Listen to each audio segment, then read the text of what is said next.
right, welcome. Well, I missed my damn stop. I was texting Pam because she texted me. She's ridiculous. She texted me saying, for a person that eat at my house, you could have stayed. Now, every time she goes grocery shopping, I've stayed and I've helped her and I've left late. Mind you, I called her 3 times. 3 times she didn't answer her phone. Okay? Call her 3 times. Sent her 2 texts to see where she was at. And she didn't answer me back. She didn't pick up her phone. She didn't call me back. Okay? I mean, if she was online or what have you, she could have, after she packed the stuff and on the thing, she could have been like, hey, I'm at the, I'm on my way, or I'm at the register, what have you. I'm on my way. That's all. No communication. And I'm supposed to sit there and wait until she comes to who know what time. Okay? When I talk about the not being courteous and not doing certain things, this is who she is. And I've dealt with it for years and years and years, but I'm not dealing with it anymore. And of course she's going to be like, oh well, you eat at my house. But she act like if at times I don't go and buy groceries for her house. Okay? She act as if I don't do that. Right? She act as if I don't, like when I go and I get when I make the fish cakes and bakes and stuff like that, when I make roti, all this stuff, she act like if I don't, but again, this is why I have to stop doing those things. This is why I cut back on doing those things, because it's not appreciated. She takes advantage. And then, like I said, I'm calling you. Okay? You could at least call me back. You could say, hey, just because you tell me that, or you go and grocery shop. It's funny how she never calls me. But when she needs my help now, in terms of with the groceries, all of a sudden she's calling me, right? Like, no, if you're not, no, it's okay. Don't call me. I prefer you not call me. All right. If I need to talk to you, you tell me about the kids. That's fine. Other than that, no. And like I said, I am not going to tolerate certain things anymore, because I've had enough. I've done enough. I've put up with too much. I'm not doing it for somebody who, again, is going to continue to do things to try to trigger me and to try to, because she's in a cult, right? In this cult. No, I'm not doing that. No. She picked her side. She picked her side, okay? I picked the side that care about people, that love my kids, that, try to teach my kids the truth, and try to instill good values and a good sense of who they are. They indoctrinate their kids with religion. And it doesn't matter how dysfunctional their mindset is. It doesn't matter how they are living. It doesn't matter. All they know is that, well, they're Christian and they give and they accepted Christ as the Lord and Savior. But when you do that, you're supposed to change. You're supposed to be better, right? But that is not what they do. When people talk about they accept Jesus Christ, they don't do better. They come out of, what Christians do is that they look for people or they manipulate people in order to bring them to Christ. That's what you need to understand. That's what they do. That's part of who they are, right? It is built into their subconscious mind, into their psyche. They don't understand it, right? That's why when most people hit rock bottoms, they latch on to you. And they're like, well, you give yourself to Christ, everything will be okay. And no, it doesn't do anything, because the change needs to come from within you, not from outside of you. The Bible ain't gonna make you do the personal change that you need. Jesus ain't gonna do that. Therapy will.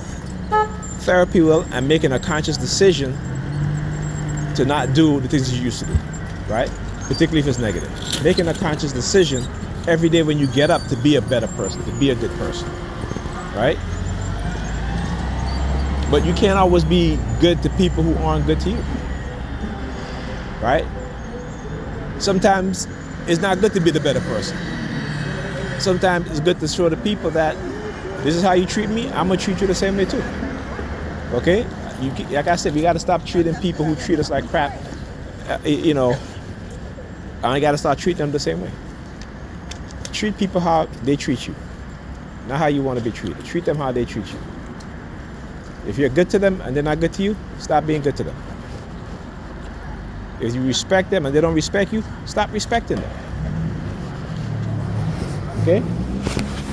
That's what you got to do. You know what I'm saying? I keep saying, too many turn the other cheek Negroes. Too many turn the other cheek Negroes.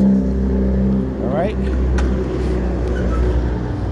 Too many turn the other cheek Negroes, and that's what happens. Then we end up walking all over each other and resenting each other. Right? While we respecting the people who oppress us, who walk all over us, who use us, who manipulate us, who profit off of us, off of our inventions, our creations. And we say nothing, we do nothing. You know what I'm saying?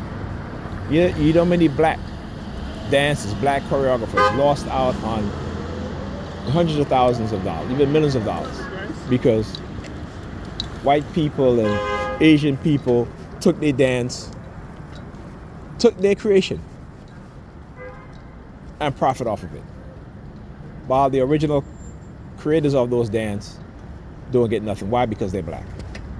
We have to stop doing that shit. Okay? That's what I'm saying, but then when it comes to each other, we as black people to each other, we want to, fight a person, right? We want to fight, we want this and that. But again, this is the mindset. They have us fighting against each other while they continue to reap the benefit of our creation, of who we are. You got to understand, slavery hasn't, physical slavery just transformed to another form of slavery. Slavery of the mind, right? White people still benefit off of us in ways that we can't even benefit from, even when we create certain things. You know what I'm saying? I mean, so come on. You guys don't want to believe me? Go look at the white European woman who went into Africa. She saw black women, how they swaddled their baby in this kind of garment, like around their back to carry it. And she took it and marketed it, right? You know what I'm saying? Make millions off of it. She make millions off of it. I mean, come on. Y'all, black people need to wake up and open our own eyes, okay? We need to really seriously open our own eyes. We're too dead in the mind. We need to, come into a form of consciousness. Because like I said, it ain't gonna get better. Okay, it is a deliberate attempt by non-black people to keep us economically oppressed. Right? Again, by the year 2053, black people have zero wealth. The next decade, 10 years from now, black people will have zero political power. It is not by coincidence. It's not God doing this. It's not an accident. It is perpetrated on us by racist white people who don't want to see black people in any kind of economic upliftment or any kind of economic benefit to us as a group as a whole. Okay? I mean, we got to open up our eyes. Stop listening to what they say and watch what they do. That's all I'm saying. Stop looking at what they say and watch what they do. If they say they're a good Christian, look at their actions and believe their actions, not what comes out of their mouth. I was watching the Daily Wrap-Up crew, and you had these women on there talking about, well, I can't date nobody who's not a Christian and this and that, and I can't follow no, if a man is not a man of God, then he can't be a leader. Really? I mean, this is the nonsense to tell you how narrow-minded we are, right? And particularly for women, particularly so-called Christian women. 86% of black women in America are Christian, right? There are billions of people on this planet who don't believe in your God, who don't believe in your religion, okay? And our leaders. They lead other countries, right? They lead their families. They lead the companies that they work in or they create, right? But again, we are so narrow-minded. And we're the only group of people who really think on this low vibrational level when it comes to God. And the God that you worship, it is a low vibrational God. It isn't a God that wants you to have higher consciousness. And you can go to your very own Bible and you see that, right? The God that you worship never intended for you to have the knowledge that you have. Oh, wait. You're going to say, oh, God is all powerful. He sees things. Well, how come he didn't see the beast in the garden given the fruit from the tree of knowledge to eat? How come he didn't see that? See, things like that they can't explain. But they'll try to rationalize even though it doesn't make sense. And they know it doesn't make sense. Right? I always say, you look at, they talk about Satan in the Bible. But Satan in the Bible is the one that gave man intelligence and woman intelligence. But again, that's a metaphor for Kemetic spiritual system. Whereas the women, the black women, were the ones who, educate the children, gave knowledge to the children, gave knowledge to the king and the queen. They were the council of the kings and queens. There was no men at the table. There was no round table like about the night of King Arthur and the round table with all men. No, it was a council of women, right? The matriarchs that would advise and counsel the king and the queen. Right? You got to understand the European mindset. When they came into North Africa, Kemet, and they saw this, compared to how they treated their women. Like they were nothing. Their woman was nothing to them. Just, someone to impregnate and have offspring with, and as they get older, someone they can eat. Right? Someone they can eat. Right? Okay? This is what they do. Okay? Hear the noise? No, look. I want you to see, look at all these buses, but I have to wait for how long for a bus? Look at this shit. Right? Look at this.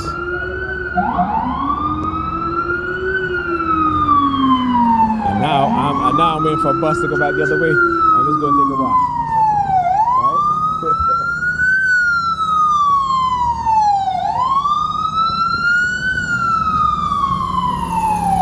But anyhow, the noise.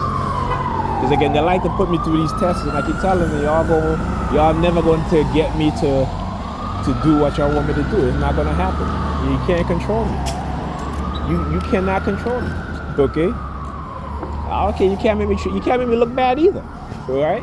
So there you go. You can make yourself look bad, but you can't make me look bad because I'm not a bad person. But I understand the reason why y'all gotta make me look bad is to justify what y'all doing. Y'all can go ahead. It don't bother me none. Okay? But again, not going to tolerate disrespect from nobody. Not going to tolerate any sort of ill treatment. Not going to tolerate speaking to as if I'm a nobody. That's not going to happen. And you're definitely not going to get me to follow your religion. All right? You're definitely not going to do that. I'm not dumbing myself down. Right? You know what I'm saying? I'm not dumbing myself down to be in your religion. No, thank you. Your religion don't create higher selves in people.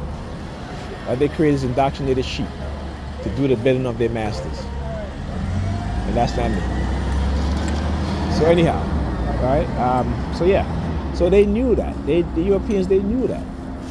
This is why when you read other texts, they talk about black women being the devil. This is their text that they've written. Because the fact that they couldn't stand that black women were the ones that were intelligent, were the ones that can read, that can write, that were in charge of passing knowledge down to the society. That is the mindset of the Europeans. Right? That is their mindset. They only recently they have come into the understanding that women can be as smart, even smarter than men. Okay? I want you to understand that. This is a recent understanding in their mind. Where thousands of years ago, our forefathers, our ancestors, never treated their women as unequal. That the fact that they held the woman in the highest regard. And what happened to us as black people in the West, we adopted the same mindset of the Europeans. Right? And our women today who have been the victims of a cognitive warfare don't even want to understand what that is. Don't even want to look at their behavior and say, you know what? This is not good for our nation. That we as women, we are the ones who create nations, right? Because the nation is birthed within us. Like I said, I was watching the Daily Rapper crew, and you had these women on there, and they talk about, oh, every woman should have a whole face. This is what they're promoting. But when you look at the statistics, right, the majority of women who are constantly have the highest number of STD infection and transmission rate are black women. But they're not talking about that. They're talking about as it's fun and this and that. Mind you, they're not saying whether they use protection or not. When you look at the recent increase in HIV infection, black women on the rise. Right? But this is what they're pushing, telling a whole face. First of all, you think a so-called high-value man, decent man, what you call a decent man, you consider to be a decent man, would put a ring on your finger and marry you, knowing that you slept over 100 men. Come on. And these women truly believe that their body count don't matter. You know what I'm saying? Because they have them thinking as if they were men. Right? This is what they have them thinking. As if let me tell you something. You'll have one or two Caucasian women. Especially, I mean, if they're in porn, that's a whole different story. I'm talking about just, within their community, white community, that may have high body counts, right? But I'll tell you, they're not broadcasting that shit. And if they did, they get what? Pushback from the white community. There was a girl I think in Canada, right? She slept with 100 guys in 24 hours. Right? And then after the reality hits her, after the backlash that she received, of course she felt huge remorse. Because now she realized she just ruined her chance, right, of probably marriage, right? Because who's going to marry a woman who broadcasts, right, and videotape that she slept with 100 men? But I want you to understand, black women promote this shit in mass. Not black women, nigger women promote this shit in mass. They promote it in mass. Telling each other, oh, you should have a whole face. You should this and that. Whole face. I'm just like, okay. Meanwhile, they're ignoring all the statistics in terms of STD infection, in terms of the fact that, again, not knowing biology, not knowing chemistry, in terms of as it relates to their body as women, right? And what having so many sexual partners does to them. Okay? Because we see when a woman likes a man and he doesn't want to be with her, you see how they act and their reaction. How they after realizing that man don't want them, they will start acting in ways in which they will treat men in a certain way. Men don't do that. We're constantly being rejected. That's something that's normal for us. And then there are good men now who want them, but they don't want those good men. Okay? And those good men don't treat women a certain way because they rejected them. We are used to rejection. That's men. Men across all boards, whether you're black, white, Hispanic, Asian, what have you, Arab. We expect to be rejected by most of them. But again, that's just show you the psychological effect that makes women different from men. But what they've done in America is to have particularly black women thinking like men. And again, I talk about if you're a black woman, you call yourself a Christian, go and read the Gospel of Thomas. Right? Go and read the Gospel of Thomas, in where Jesus talked about making the women like men so that they can enter into the kingdom of heaven. All right? These sermons that your pastors is preaching, where are they getting them from? Who are they getting them from? That's the question you should be asking. Because you have following their advice, and they have helped you ruin your families, ruin your community, ruin your minds, right, and ruin your value in the dating marketplace and in the sexual dating marketplace. Okay? You all need to understand where are they getting these messages from that these pastors are talking about. Where is it coming from? Right? Your pastors are reading other texts that you don't know about. Okay? Just Anyhow, I'll talk to you guys later.